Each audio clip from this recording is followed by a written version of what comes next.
Have you ever driven past one of those huge AM radio towers kind of out in the middle of nowhere and wondered why it's so isolated? Well, it's definitely not by accident. We're about to dive into the invisible world of AM broadcasting, where the sheer physics of it all creates some really unexpected challenges. All right, so this is the second part of our deep dive into broadcast antenna systems. If you saw part one, you know we were just setting the stage.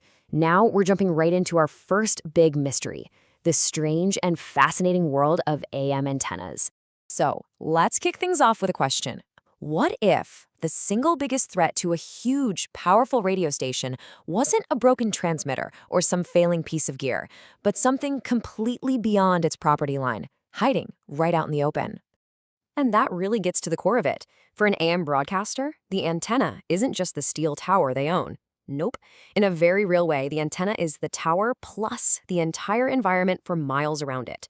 And that fundamental fact puts AM radio in a whole different league. To really understand why, we've got to start with the biggest challenge for AM radio. And honestly, it all comes down to one thing. It's incredible, almost unbelievable scale. We're not talking a small difference from other radio services here. This is just colossal. Just look at the difference here. An FM radio wave is about 10 feet long. You can picture that. But an AM radio wave, it can be over 1,800 feet long. That's taller than the Empire State Building. This massive wavelength is the root cause of pretty much all of AM's unique engineering headaches. So what's the big deal with a big wave? Well, it creates what engineers call a near-field effect that can stretch out for up to 2 miles from the tower. And inside that 2-mile zone, any big conductive object, think cell towers, power lines, even giant metal buildings, can literally suck in and mess with the signal, completely warping where it's supposed to go. So how in the world do you control these giant, sensitive signals? Well, it boils down to an incredible high-stakes balancing act, especially for the most complicated AM stations. Let's look at the two main flavors. On one hand, you've got your simpler, non-directional systems. They just send the signal out equally in all directions, kind of like a ripple in a pond. But then, you have directional arrays. These things are absolute masterpieces of engineering, using multiple towers to carefully sculpt the signal, creating these dead zones or nulls so they don't interfere with another station on the same frequency hundreds of miles away. And the precision they need, it's just staggering. The FCC requires these patterns to stay within a tolerance of plus or minus half a decibel. To give you some perspective, a 3 decibel change is what's considered barely noticeable to our ears. So we are talking about an incredibly fine line to walk. I mean, even a change in how wet the ground is can throw the whole thing out of whack. Yeah, as you can probably guess, keeping that kind of precision is not cheap. The financial stakes here are really high. A single, full-on pattern adjustment just to get everything tweaked back into perfect alignment can easily run you $50,000. And for the really complex arrays, a complete retuning can skyrocket to over $100,000.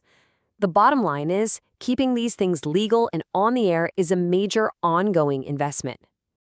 Okay, so with all that as background, let's get into a real-world case where all of this came to a head. You can think of this as a detective story, but for radio engineers. So here are the facts. You've got a powerhouse 50-kilowatt AM station with a fancy 4-tower directional array. For years, it's been running like a clock. Then, all of a sudden, it's violating its license, and another station 180 miles away is complaining about interference. The engineers go over everything, the transmitters, the phasing gear, all of it, and it all checks out perfectly. They are completely stumped. And then, they found the culprit. An investigation showed that a brand new 300-foot cell tower built just 1,800 feet away was causing the entire problem. It was basically acting like an accidental rogue antenna, soaking up the AM station's signal and messing up its carefully tuned pattern. The enemy was hiding in plain sight all along. So this whole phenomenon actually has a name, and it's become one of the biggest threats to AM broadcasters today. Let's break down exactly what this invisible saboteur is. It's called AM re-radiation. Basically, that nearby cell tower acted like a giant, uninvited antenna. It soaked up the AM station's energy and then just rebroadcast it, but with a different timing, a different phase, and that created this interference that totally wrecked the station's directional pattern. So how do you fix a problem like that? You can't just tear down the cell tower. Well, the solution was to perform a kind of electrical surgery on it. Engineers installed what's called a detuning network at the base of the cell tower. It's a device that basically stops the tower from being able to resonate at the AM station's frequency. The fix itself cost $45,000. Now, that's a lot of money, but it solved a problem that could have cost the AM station way more in fines or even taken them off the air. And per FCC rules, that cost was actually split between the owner of the new tower and the AM station. And this is why this story is so important. It is not an isolated incident, not at all. With a nonstop construction of new cell towers, microwave links, all sorts of wireless stuff, AM re-radiation has become a huge and growing battlefield for broadcast engineers everywhere, which really leaves us with a critical question to think about.